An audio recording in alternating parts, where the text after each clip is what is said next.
Mr. President, you're showing wishy-washy balls. I'm going to tell you right now, my dad calls you the velvet glove that surrounds the iron fist of Biden. Now, you're coming off like you're controlled, like you are not in charge. The one time you showed some balls was over that air thing that happened during Christmas. And when you did that, even the Republicans wanted to jump up and wait for you to kick somebody's ass. They were loving it. The people were loving it. That's what they're looking for in the brother. They're looking for some smooth brother. Ladies, man, brought my Cavassier. No, they want a brother like Ali. They want someone there to kick people's butt and to do it right. And we know you've got it. And you've got the intellect. Hell, you're a college professor. You know how these people play. Bail out. Every time someone hears about a bonus on TV, that just pisses them off. If you were to show lots of TV ads of indictments, I'm watching the hearings. I see what's going on with Solomon Brothers and the possible collusion between Geithner and Paulson. I see what's going on. I see where they're going with it.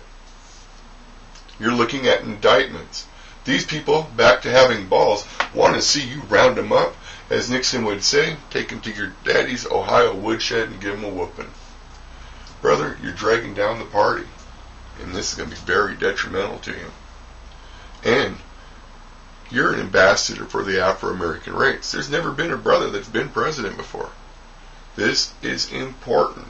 You go down as some guy that didn't make it, that blew it. You know what it's going to be before Whitey lets Afro-American back in office?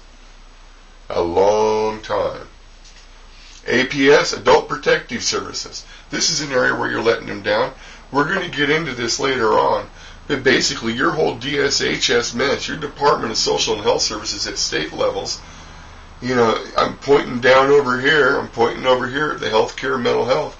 It's messed up the way it's all structured.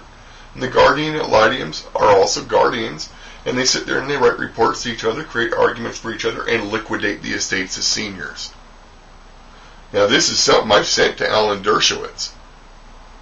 Like one guy that used to head the bar in this area, Carl Flack, has said, Dershowitz doesn't give a shit. Then there's CPS.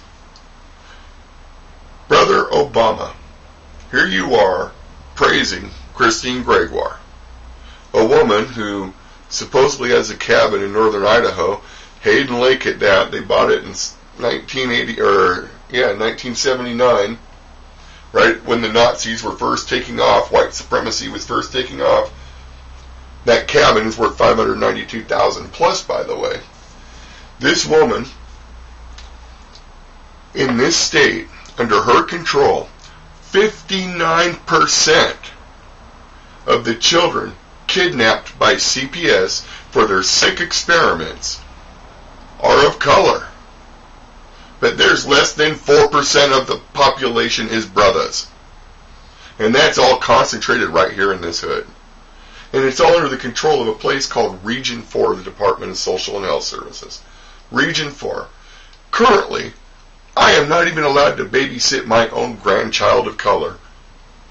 Why? Well, I overcame every objection except one. And I went to court over this. The one objection I couldn't overcome was, the CPS administrator doesn't like me. And in the end, it's a subjective decision. It doesn't matter that I'm doing this for you, that I would clean toilets if I had to. No, they don't like me. 59% of these children being kidnapped are of color.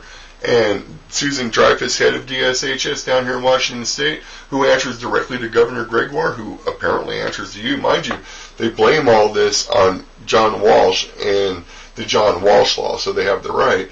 They want women with thick skin who will overcome any kind of challenge. Wait till you hear the circumstances. We're going to get into this. The circumstances on which CPS came here and took my child from me, my grandson.